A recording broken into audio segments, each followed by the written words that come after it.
Welcome to fast academy. आप देख रहे हैं बूस्टैप की क्लास 21 और आज हम बात करेंगे बूस्टैप के अंदर फ्लेक्स क्लासेस के बारे में। तो जैसा कि आप जानते हैं कि मैंने आपको सीएसएस की क्लास 49 के अंदर हमने बात की थी फ्लेक्स बॉक्स के बारे में, और आज हम बात करेंगे कि हम किस तरह से सीएसएस का जो फ्लेक्स बॉक्स की प्रॉपर्टीज है या उसका जो कॉन्सेप्ट है उसको हम किस तरह से बूस्टैप की क्लासेस की हेल्प के साथ अपनी वेबसाइट के ऊपर इम्प्लीमेंट कर सकते हैं। तो आज हम बात करेंगे फ्लेक्स बॉक्स की क्लासेस के बारे में। तो यहाँ पे आप देख रहे हैं यहाँ मैंने लिखी है कुछ क्लासेस। अब हम इनको वन बाय वन देखते हैं। मैं आपको रिकमेंड करता हूं कि अगर आपने अभी तक सीएसएस की क्लास 49 नहीं देखी जहां पर मैंने आपको फ्लेक्स बॉक्स को बहुत अच्छी तरह एक्सप्लेन किया है, पहले आप वो देख लें ताकि आपको आइडिया हो जाए कि फ्लेक्स बॉक्स क्या होता है। और थोड़ा बहुत आपको यहाँ भी मैं कर देता हूँ एक्सप्लेन। तो यहाँ पे आप देखें, यहाँ पे मेरे पास एक पेरेंट है और उसमें यहाँ पे मेरे पास उसके 3 चाइल्ड हैं, यहाँ 3 डिव हैं। और आपको पता है ये डिव है तो ये होता है ब्लॉक एलिमेंट, और जो होते हैं ब्लॉक एलिमेंट वो आते हैं ऊपर नीचे, ठीक है, वो पूरी लाइन की लेते हैं विड्थ। अब मैं चाहता हूं कि जो तीनों डिव हैं ये साइड बाय साइड आए एक दूसरे के साथ। तो पहले मेथड तो ये है कि यहाँ पे आप इस्तेमाल कर लें डिस्प्ले इन लाइन ब्लॉक, या यहाँ पे आप इस्तेमाल करें फ्लोट को। लेकिन मैं चाहता हूं कि मैंने ये काम करना है फ्लेक्स के साथ, मतलब सीएसएस में जो फ्लेक्स बॉक्स होता है लेकिन बूस्टैप की क्लासेस की हेल्प के साथ। तो अब हम वो देखते हैं। तो आपने सबसे पहली जो मेरी क्लास है वो है डी फ्लेक्स। सीएसएस में इसको बोलते थे डिस्प्ले फ्लेक्स। जैसे होता है ना display inline block, display inline, वैसे होता है डिस्प्ले फ्लेक्स। तो आपने पेरेंट में जाना है और पेरेंट में जाके आप लिखेंगे डिस्प्ले मतलब डी फ्लेक्स, ये लिखेंगे और इसको लिखने से काम हमारा हो जाएगा। हो गया ना, ये साइड बाय साइड आ गया। दूसरी जो मेरी क्लास है वो है फ्लेक्स रो। इसको आप लिखें ना लिखें फर्क कोई नहीं पड़ता, ये ऑटोमेटिक रो में ही होता है फ्लेक्स रो।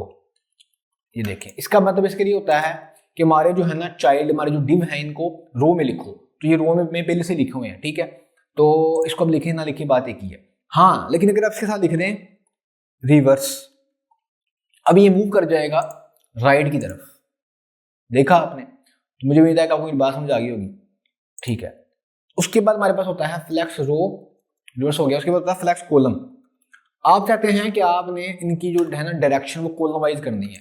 ये देखें, तो ये पहले कॉलम वाइज ही थी, कॉलम वाइज होगी।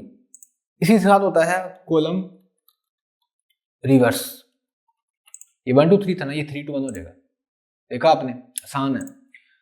अच्छा, इसको मैं अभी यहाँ पे ऐसे कर देता हूँ। ये हमारे पास होगी क्लासेस कितनी, हमारी पहली 5 क्लासेस हमारी होगी यहाँ पर, ठीक है।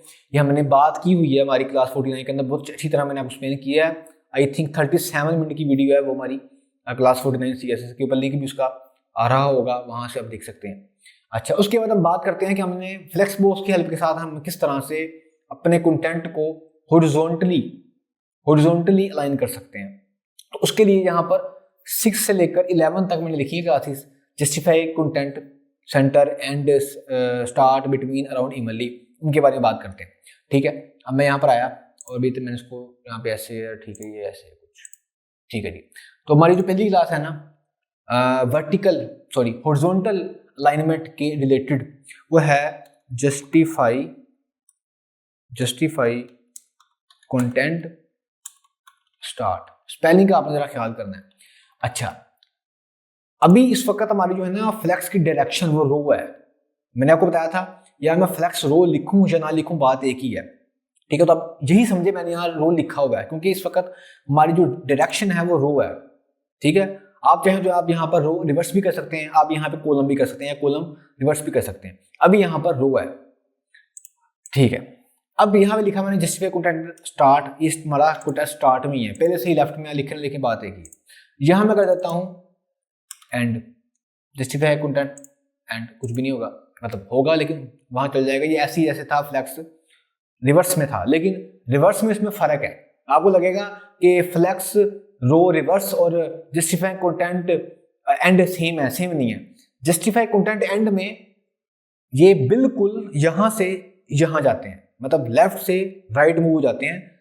लेकिन जब आप कर रहे थे फ्लेक्स रो रिवर्स तब ये होता था कि 1 2 3 है ना, ये यहां पे जाके 3 2 1 हो जाता था। आपने वहां नोट किया होगा, ठीक है। तो फर्क है, यहां पे आ गया। अब यहां पे आप कर दें जस्टिफाई कंटेंट सेंटर, अब ये सेंटर में आ जाएगा, ये सारा काम फ्लेक्स बॉक्स के साथ करना कितना आसान है। आ गया। उसके बाद हमारे पास सेंटर वाले लिख लिया। उसके बाद आता है बिटवीन। ये बेसिकली इसके दरमियान स्पेस ही दे रहा होगा, जैसे कंटेंट बिटवीन देख रहा आपने, जैसे है। उसके बाद यहाँ पे होता है हमारे पास इवनली होता है, जिसपे कंटेंट इवनली, ये आ गया। उसके बाद कौन सा होता है, उसके बाद होता है अराउंड, जैसे पे कंटेंट अराउंड, ये आपको पता है, ये सब कुछ CSS में हमने देखा हुआ है, ये आ गया। ठीक है। अब यहाँ जैसे मैंने को पहले बताया था कि इस वक्त यहाँ पर जो है ना हमारे पास डायरेक्शन वो फ्लेक्स रो है, मैं इसको लिखूँ या ना लिखूँ बात एक ही है। और जस्टिफाई कंटेंट जो होता है, मतलब ये जो क्लासेस यहाँ मैंने लिखी हैं इनका काम होता है हॉरिजॉन्टली अलाइनमेंट करना। अब हम बात करते हैं कि अगर हमने करनी है अलाइनमेंट वर्टिकली, ठीक है, तो वो कैसे करेंगे। उससे पहले आपको एक बात मैं और बता दूं यहाँ पर कि अगर ना मैं यहाँ पर हमारे पेरेंट को हाइट दे दूं, ये मेरा पेरेंट नहीं वाला, ये वाला, अगर मैं इसको हाइट दे दूं तो ये ऐसे हो जाएगा। मतलब ये होगा कि जितनी हाइट हमारे पेरेंट की होगी ना उतनी ही हाइट मिलेगी उसके चाइल्ड को। फ्लेक्स बॉक्स में ऐसे होता है। अगर आप ऐसा करना नहीं चाहते तो भी हम देख लेते हैं थोड़ी देर बाद, ठीक है। तो ऐसे था, तो बेसिकली मैंने इसको जब हाइट नहीं दूंगा ना तो हाइट होती है ऑटो, इस वजह से आपको इतना फर्क दिख नहीं रहा होगा। एनीवेज, अब हम बात करते हैं जी, अगर हमने करनी है अलाइनमेंट वर्टिकली तो हम कैसे करेंगे। उसके लिए यहाँ पर मैं पहले मुझे देनी पड़ेगी हाइट, ताकि आपको अलाइनमेंट दिखे। अच्छा, इस वक्त यहाँ पे जो बाय डिफॉल्ट क्लास लगी हुई है ना, जो बाय डिफॉल्ट यहाँ क्लास लगी हुई है उसका नाम है align item stretch, align item start, ठीक है, ठीक है, align item start, align item and, align item centre और अलाइन आइटम स्ट्रेच। इन चार को हम करते हैं इस्तेमाल वर्टिकल अलाइनमेंट के लिए। उसके बाद वाली भी करते हैं इस्तेमाल, लेकिन वो अभी थोड़ी देर बाद बताता हूँ उनके बारे में। तो अभी जो बाय डिफॉल्ट होती है ना वो होती है अलाइन आइटम स्ट्रेच। मैं आपको लिख देता हूँ, अलाइन, स्पेलिंग का आपने ख्याल करना है, अलाइन आइटम्स स्ट्रेच, स्ट्रेच के स्पेलिंग गलत ये आ गया, ये देखें, अलाइन आइटम्स स्ट्रेच, ये कोई फर्क नहीं पड़ा, वैसे ही है, ठीक है। मतलब मैं अगर इसको लिखूं लाइन आइटम स्ट्रेच को तो वैसे ही है, ठीक है, कोई फर्क नहीं पड़ा। लेकिन मैं यहां लिख दूं अलाइन आइटम स्टार्ट। अब क्या होगा, अब वो जो प्रॉब्लम पहले आ रही थी ना कि जितनी हाइट हमारे पेरेंट की है उतनी हाइट मिल रही थी उसके चाइल्ड को, अब वैसा नहीं होगा, अब ऐसा नहीं हुआ। तो ये हो गया, स्टार्ट आ गया। अब मैं यहां कर दूं एंड, तो पहले ऊपर था अभी नीचे आ जाएगा, क्योंकि अब हम कर रहे हैं अलाइनमेंट वर्टिकली, वर्टिकली, ठीक है। तो अलाइन आइटम सेंटर कर लेते हैं। अगर मेरे को सेंटर लेके आना है सेंटर में वर्टिकली तो वो भी ला सकते हैं।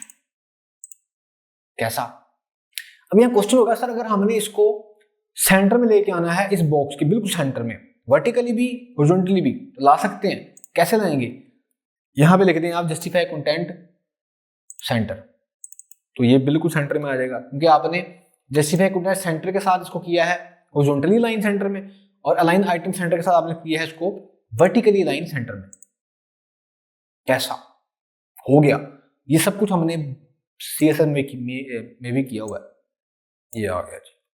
अब यहां पर आपको मैं एक बात बताता हूं, वो आप पता जहां तक मेरी बात समझ गए होंगे, ठीक है। अच्छा, अब इसके बाद जो मेरी क्लासेस है ना यहाँ 16 से लेकर 21 तक, इनको भी हम इस्तेमाल करते हैं बेसिकली वर्टिकल अलाइनमेंट के लिए ही करते हैं, लेकिन फर्क क्या है वो बताता हूँ भी आप। उससे पहले आपको एक चीज बताता हूँ कि क्या हो कि अगर मैं इसको भी कट कर देता हूँ, अगर यहाँ पर मैं जो मेरे पास है ना इसके चाइल्ड वो ज्यादा कर दूं, मैंने ज्यादा कर दिए, इतने कर दिए मैंने, कितने कर दिए मैंने, इतने कर दिए। अब इसके लिए हुआ ये, यहाँ पे हो रही है एक प्रॉब्लम, मुझे हो रही है कि फ्लेक्स बॉक्स क्या करता है कि वो अपने चाइल्ड्स को ओवरफ्लो नहीं होने देता। यही वजह है कि कोई भी चाइल्ड इसके पेरेंट से बाहर नहीं जा रहा, हालांकि इसको जाना चाहिए। तो ये बेसिकली क्या करता है कि अपने चाइल्ड की जो है ना विड्थ को कम कर देता है ताकि ये इसके अंदर रहे। लेकिन अगर यहां पे मैं एक चीज लगा दूं फ्लेक्स, क्योंकि इसके ऊपर बाय डिफॉल्ट जो है ना क्लास होती है लगी नो रैप की, फ्लेक्स नो रैप की। अगर यहाँ मैं कर दूं फ्लेक्स रैप, अब इसके लिए होगा कि ये एक लाइन के अंदर जितने चाइल्ड आ सकते हैं उनको आने देगा और बाकियों को कर देगा दूसरी लाइन के ऊपर ट्रांसफर। अब यहाँ पे आपके पास बेसिकली दो रो बन गई है, अब यहाँ पे देख सकते हैं, ठीक है। अब यहाँ पे बेसिकली दो रोज बन गई है। अब यहाँ पे जो है ना प्रॉब्लम यहाँ पे ये है कि अगर आपने इनको वर्टिकली अलाइन करना हो, वर्टिकली, तो आप नहीं कर सकते। मैं बताता हूँ भी आपको, मैं यहाँ लिखता हूँ फॉर एग्जाम्पल, मैंने पहले क्या लिखा था, हम लिखते होते थे यहाँ पर अलाइन आइटम लिखते थे, तो कहाँ गया अलाइन आइटम सेंटर, है ना। यहाँ स्टार्ट में कर देता हूँ, यहाँ पर अलाइन आइटम स्टार्ट, ये आ गया। लेकिन यहाँ पे प्रॉब्लम है, वो ये है कि यहाँ पर ये वाली रो हो रही है अलाइन अलग से और ये वाली हो रही है अलग से। ऐसा नहीं होना चाहिए, जाते हैं कि ये दोनों एक साथ ही ऊपर जाएं, मतलब ये दोनों रोज एक साथ ऊपर जाएं, ये एक साथ नीचे आए, ये एक साथ सेंटर में रहे। अगर तो आपने ऐसे ही करना है तो फिर तो कोई टेंशन वाली बात नहीं है ना, फिर तो आप इसको इस्तेमाल करें। अगर यहाँ पे आप सेंटर कर देंगे तो ये दोनों सेंटर में आ जाएंगे, लेकिन सेंटर में ये कुछ ऐसे आएंगी, ये ऐसे आएंगी, ठीक है।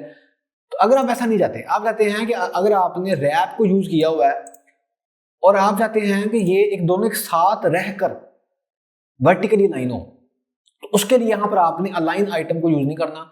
उसके लिए आपने इस्तेमाल करना होता है यहाँ मैंने गलत लिख दी है, यहाँ सारी क्लासेस मैंने गलत लिख दी है मैंने कहा, लेकिन दिमाग घुमा पड़ा है, तो कोई बात नहीं।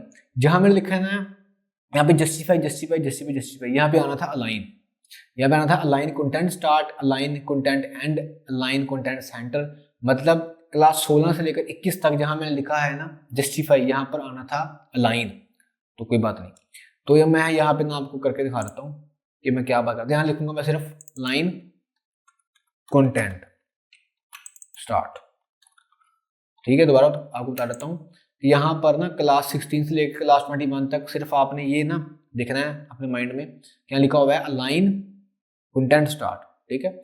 ऊपर align item start, align item and, align item centre, align item से अटैच, मतलब 12 से लेकर 15 तक हम इस्तेमाल करते हैं इनको वर्टिकल अलाइनमेंट के लिए। अगर हमारे पास एक रो हो, मतलब जब हमने फ्लेक्स रैप को यूज ना किया हो, लेकिन जब हम फ्लेक्स रैप को यूज करेंगे तब हमने 16 से लेकर 21 की जो मेरी क्लासेस उनको करना है यूज। और यहाँ पर गलती से मैंने लिखा है जस्टिफाई, यहाँ पर अलाइन आना था, मतलब align content start, align content and, तो मैंने यहाँ लिखा है अलाइन कंटेंट स्टार्ट।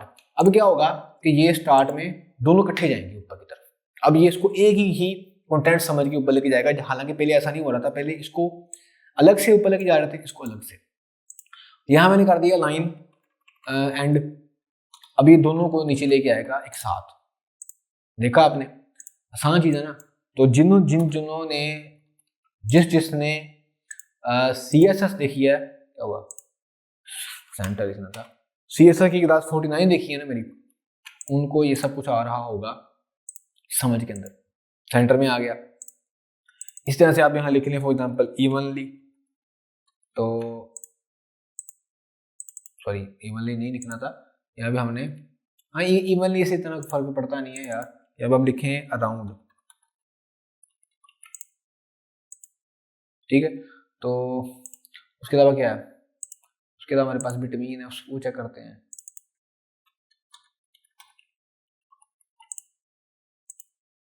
ठीक है, सारी जो है ना स्पेस उसने सेंटर में दे दी है। तो मुझे उम्मीद है कि आपको समझ आई होगी आज की क्लास के हमने आज क्या बात की है। अच्छा, यहाँ पे लास्ट पे एक बात और कर देता हूँ आपको, मैं टीच के मुझे भूल गया था, वो भी लगे हाथ हम देख ही लेते हैं कि अगर अगर अगर अगर अगर ठीक है,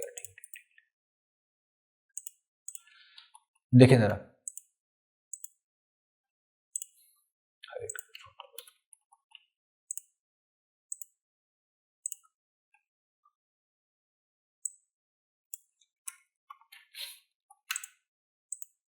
आप देखें यहाँ पे ना मेरे पास मैंने दिया है कंटेनर्स के अंदर रो है और कॉलम है, मतलब यहाँ पे मैंने किया है क्रिएट लेआउट रो और कॉलम क्लासेस की हेल्प के साथ। अगर आप चाहते हैं कि आपने अपने कॉलम्स की जो है ना अलाइनमेंट इसको करना है कंट्रोल, तो आप वो भी कर सकते हैं।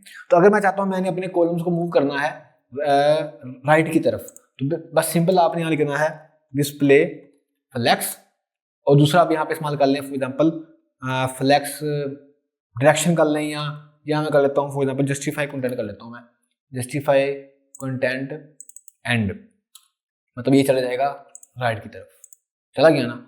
आप यहाँ ले आए सेंटर, सेंटर आ जाएगा। तो आप इस तरह से फ्लेक्स बॉक्स की हेल्प के साथ जो आपने रोज और कॉलम क्लासेस की हेल्प के साथ लेआउट किया क्रिएट, आप उसकी भी अलाइनमेंट कर सकते हैं।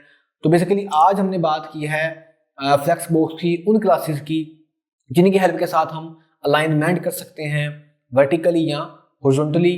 तो जो मेरी क्लास होगी नेक्स्ट वाली, इसके बाद वाली, वहाँ पर हम कुछ और भी क्लासेस हैं बूटस्ट्रैप के अंदर फ्लेक्स बॉक्स की, उनके बारे में हम बात करेंगे और देखेंगे यहाँ कि हम किस तरह से बाकी जो हैं फ्लेक्स बॉक्स की क्लासेस उनको किस तरह से इस्तेमाल कर सकते हैं। तो आपने ये वाली क्लास को पहले करना है प्रैक्टिस, और इसके बाद वाली जो होगी क्लास वो भी होगी फ्लेक्स बॉक्स के रिलेटेड, आपने उसको भी देखना है और आपने उसको भी करना है प्रैक्टिस।